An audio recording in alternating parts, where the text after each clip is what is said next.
Hello there, everybody. Today I was catching up on the stream from last night, and if you're wondering why I wasn't in the live stream, well, I was doing something equally important. I was in a bar. I was drinking beer.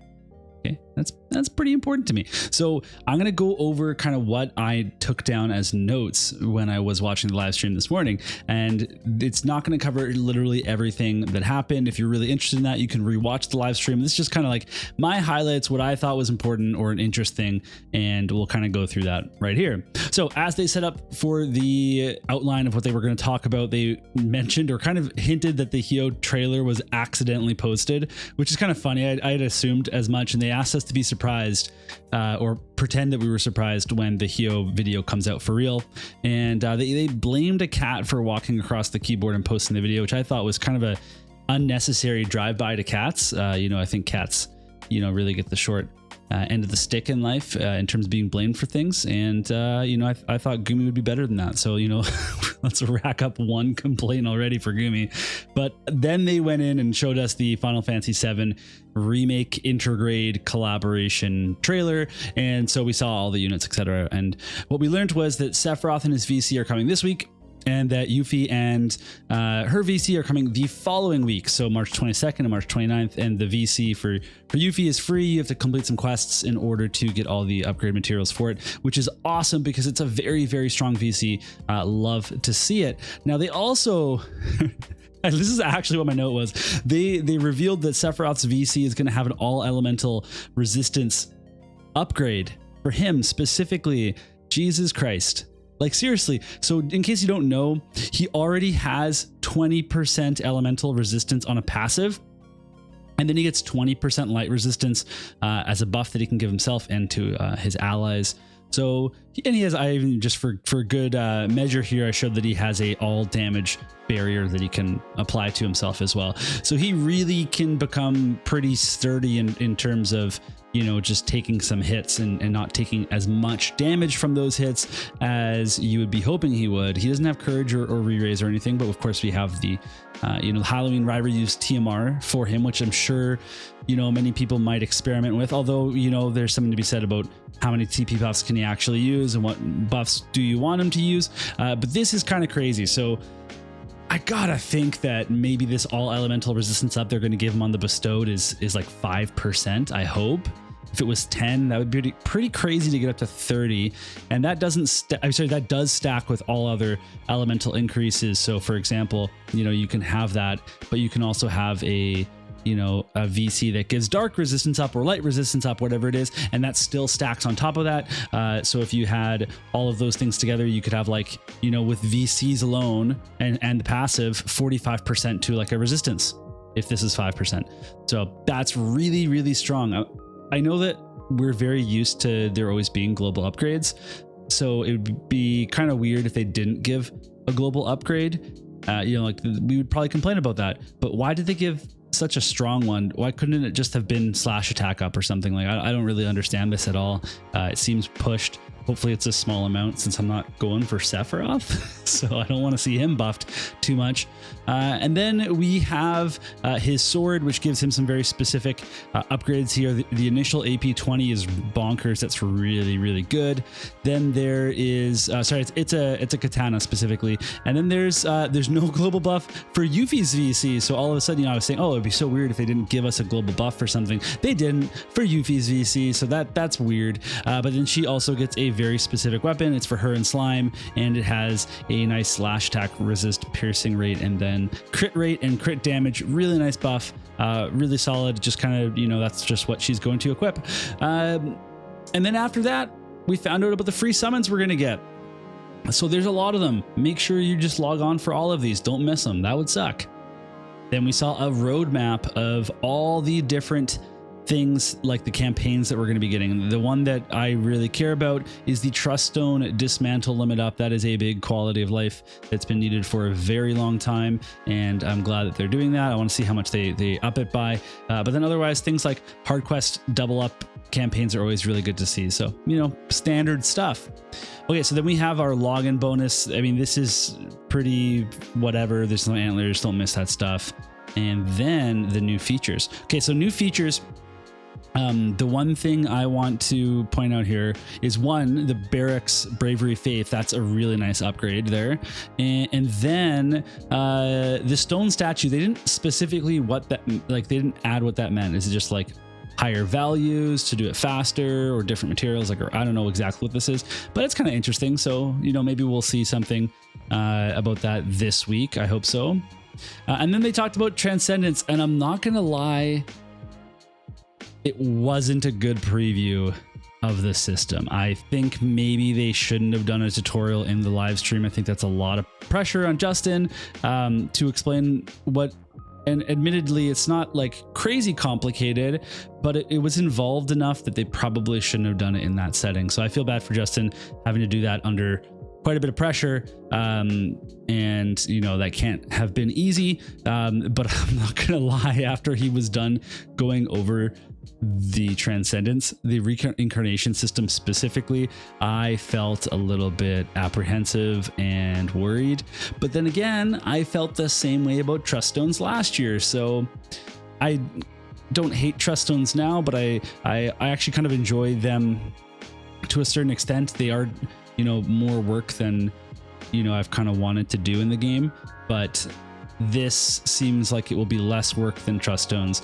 And what a lot of people are saying is you can treat this as two different systems. You've got the Transcendence that goes to level 140. It upgrades your dream ability, and you can just do that. And then there's the reincarnation. That's like its own separate system. And if you want to do that for specific units and make those specific units super powered up, or really not even super powered up, then you can do that too. But at the bare minimum, you can just be upgrading. It's like last year we were talking about, you can just put green sets of Trust Stones for the passive bonuses. It's going to be like that, but more impact because you're upgrading a unit significantly. But okay.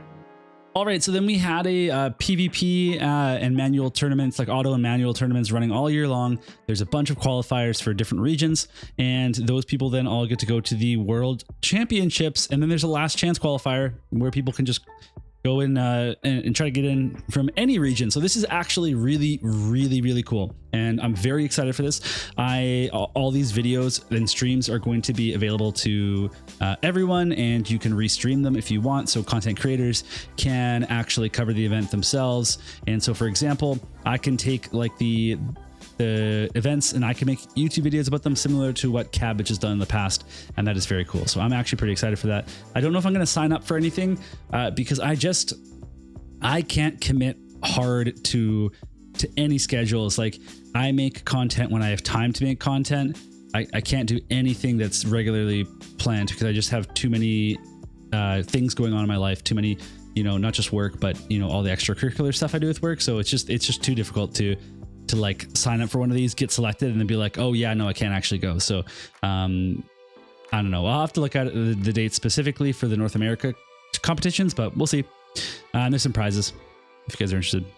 Okay, so next up, there's the art book. We won't really go into detail there. I have an art book behind me from the first edition from Japan. It's pretty neat. Definitely recommend it if you're into art books.